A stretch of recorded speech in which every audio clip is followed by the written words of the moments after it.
అదే RTV app వార్తల్ని క్షణాల్లో చదివే అవకాశం ఉంటుంది. ఒక న్యూస్ పేపర్, ఒక టెలివిజన్ ఛానల్ మీ చేతుల్లో ఎప్పుడు ఉంటాయి. ఈ ఊర్లో ఇప్పుడు చూస్తే మీరు వేదిక మీద పద్మశ్రీ మీ ఊరికి వచ్చేసింది, మీ ఊర్లోనే ఉంటుంది. ఆస్కార్ మీ ఊరికి వచ్చింది, మళ్ళీ వెళ్ళిపోతుంది. ఎంత గొప్ప విషయం అండి వీళ్ళకి.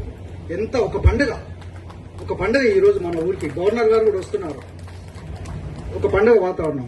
సో అది తర్వాత ఇక చివరిగా నేను ఒక విషయం చెప్పి నేను ముగిస్తానండి. అసలు ఆ విషయం ఏంటంటే ఇప్పుడు ఇక్కడ వరకు తీసుకొచ్చాము. దాదాపు 2015 2,15,000 పుస్తకాలు ఉన్నాయి.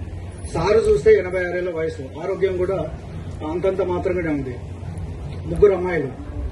సో ఇవన్నీ మీకు తెలుసు సమస్యలు. ఇక్కడ నేనేమో హైదరాబాద్ లో ఉంటాను, నాకు కోర్టు ఉంటుంది, ప్రతిరోజు లీవ్ పెట్టలేను ఈ రోజు పెట్టినట్టుగా. నేనేమంటానంటే ఈ లైబ్రరీని ఇక్కడ వరకు తీసుకొచ్చాము, దాన్ని డిజిటలైజ్ చేస్తాం. డిజిటలైజ్ చేసేంత వరకు నేను ఉంటాను. తర్వాత ఈ లైబ్రరీని నడిపించుకోవాల్సినటువంటి బాధ్యత మీది. ఇది నేను మీకు చెప్పదలుచుకున్నాను. ఇంకొకటి, నేను ఇవాళ ఏం చేశానో చెప్పను. ఈ రోజు నేను ఏం చేస్తున్నానంటే ఒక బుక్ తీసుకొచ్చాను. ఈ లైబ్రరీ ఇంతవరకు ఏ బుక్ లేదు. ఇవాళ ఒక బుక్ ఇస్తున్నాను.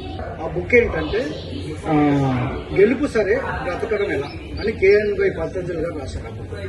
గెలుపు సరే బ్రతకడం ఎలా. ఇప్పుడు మేము లైబ్రరీని ఇంతవరకు తీసుకొచ్చాము, సారు మేము అందరం కలిసి. మరి దీన్ని ఎలా నడుపుకుంటారు, ఎలా సక్సెస్ చేస్తారు, ఎలా విజయవంతం చేస్తారు, అది మీదే, మాది కాదు.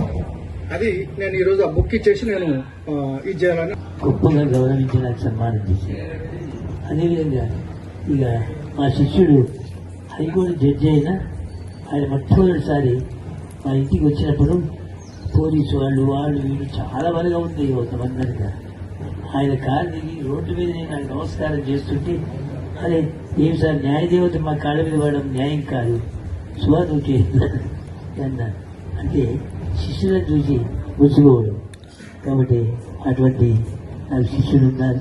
ఆ శిష్యుల యొక్క సాయం వల్లనే మొదటి అంతస్తు కింది నిర్మాణం అయిన తర్వాత ఇక నా నుంచి కాదు అనుకున్నాను. అప్పుడు నా శిష్యుడు వచ్చాడు.